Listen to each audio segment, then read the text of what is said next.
For decades, retirement followed a simple formula: work for 40 years, save aggressively, and rest at the end. But a growing number of people are flipping that timeline. Instead of waiting until 65, they're stepping away for months, sometimes a year, in the middle of their careers. They call it micro-retirement, and it's quietly changing how people think about money, work, and time. 1. What micro-retirement actually is. Micro-retirement isn't quitting permanently. It's not early retirement in the traditional sense. It's a planned, intentional pause from the conventional career path. The concept is straightforward. Work intensely for a few years, save aggressively during that period, then step away for an extended break. During this time off, people travel to places they've always dreamed of visiting.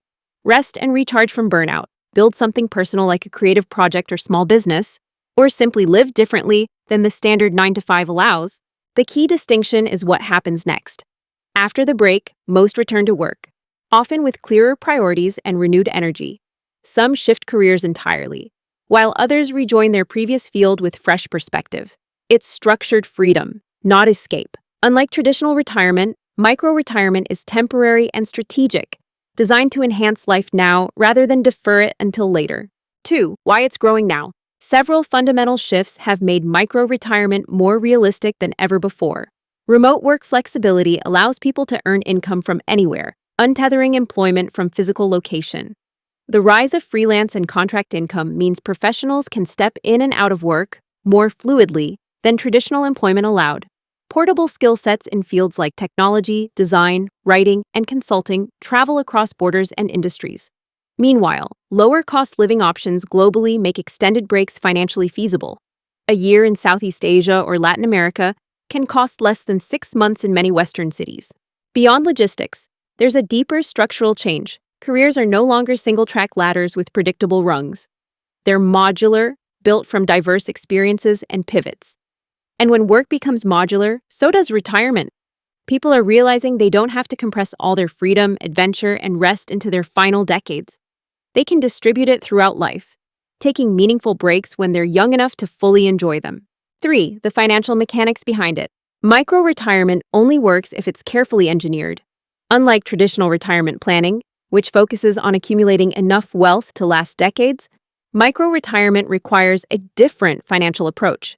That usually means building a large cash buffer to cover living expenses during the break, often 12 to 18 months worth of costs. It also involves lowering fixed monthly expenses before stepping away, downsizing housing, eliminating debt payments, or cutting subscriptions that drain resources. Maintaining employable skills throughout the break is critical, whether through occasional freelance work, online courses, or staying connected to professional networks. Planning re-entry into the workforce is equally important, as gaps in employment can raise questions without proper framing. The mindset shift is significant. It's less about having enough money forever and more about having enough runway for a defined period. Instead of calculating retirement by decades, the math becomes simpler. Calculate by months, 6 months, 12 months, 18. The financial discipline required is real, demanding intentional saving and spending habits. But so is the payoff: time and freedom when it matters most. 4. The psychological shift it creates. When people take a micro-retirement, something unexpected happens beyond the obvious benefits of rest and travel. Work stops feeling permanent or all-consuming. The experience reveals that a job is something to engage with, not something that owns or defines identity. This realization creates a fundamental psychological shift that persists long after returning to work. That awareness changes how people negotiate salaries and boundaries, knowing they have the capacity to walk away if needed. It changes how they plan their careers, viewing opportunities through the lens of fulfillment rather than just security.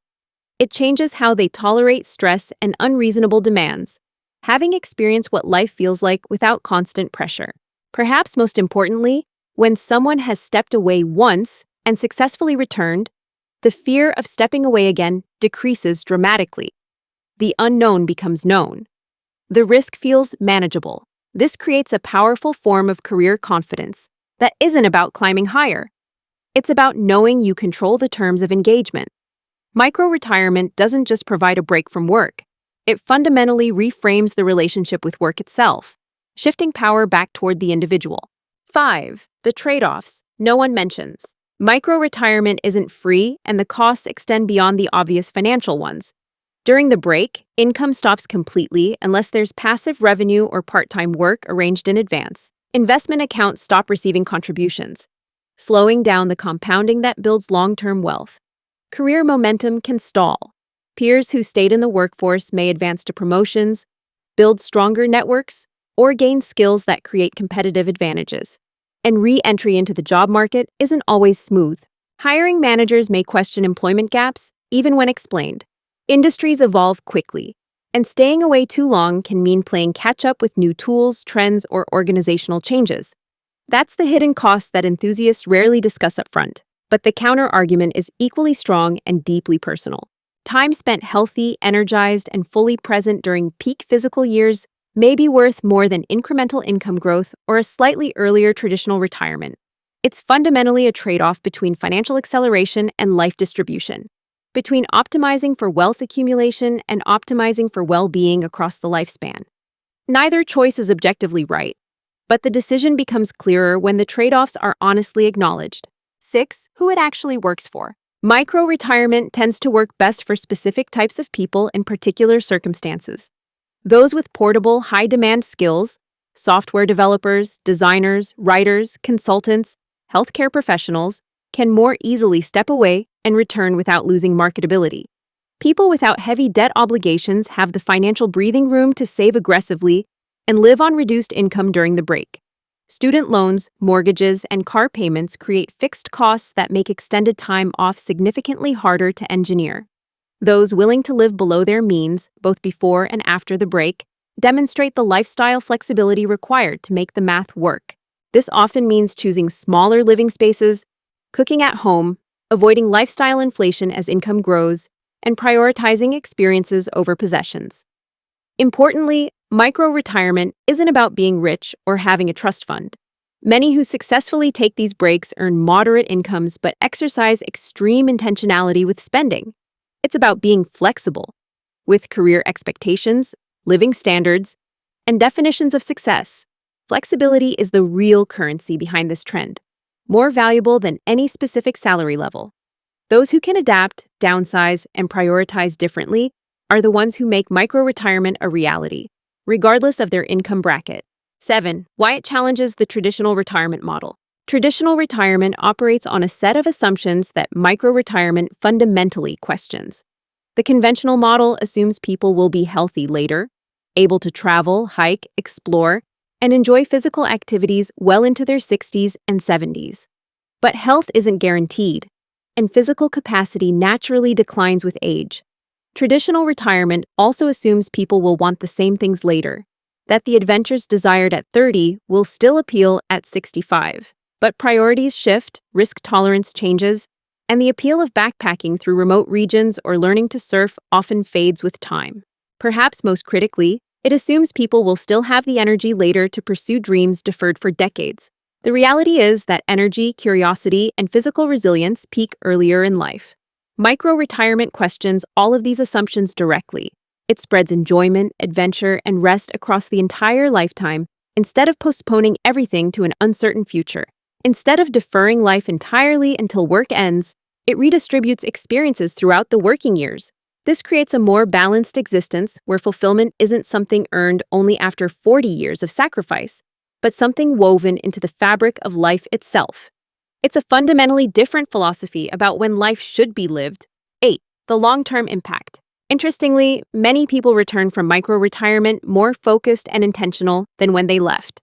The time away provides clarity that's difficult to achieve while immersed in daily work demands. Armed with this perspective, they renegotiate roles with current employers, often securing better terms, remote flexibility, or reduced hours that better align with their values. Others change industries entirely, pivoting to fields that offer greater meaning or work-life balance, even if the initial pay is lower. Some start businesses or consulting practices, leveraging skills developed during their careers while maintaining the autonomy they experienced during their break. Still, others return to similar roles but work with sharper boundaries, saying no to unreasonable demands, protecting personal time, and refusing to let work consume their identity. Contrary to conventional wisdom, the break doesn't derail careers in most cases. Instead, It recalibrates them toward more sustainable, fulfilling paths. And in some cases, that clarity and renewed focus actually increases lifetime earnings rather than decreasing them. People who return with purpose often advance faster, negotiate better, or build more successful ventures than they would have by grinding continuously without pause. The break becomes an investment in long-term career satisfaction and financial success, not a detour from it. Micro-retirement isn't about rejecting work or abandoning professional ambition. It's about refusing to postpone living entirely until some distant future that may never arrive as imagined. Successfully executing a micro-retirement requires careful planning, significant financial discipline, and a degree of risk tolerance that not everyone possesses. But it reflects a broader cultural shift in how people think about the structure of their lives. People no longer see retirement as a single finish line at the end of a 40-year race. Instead, they see it as something that can happen in chapters, distributed throughout life rather than compressed into a final act. This reimagining of when and how to experience freedom represents a fundamental challenge to conventional career wisdom and opens new possibilities for designing a life that balances work, rest, and fulfillment across the entire lifespan.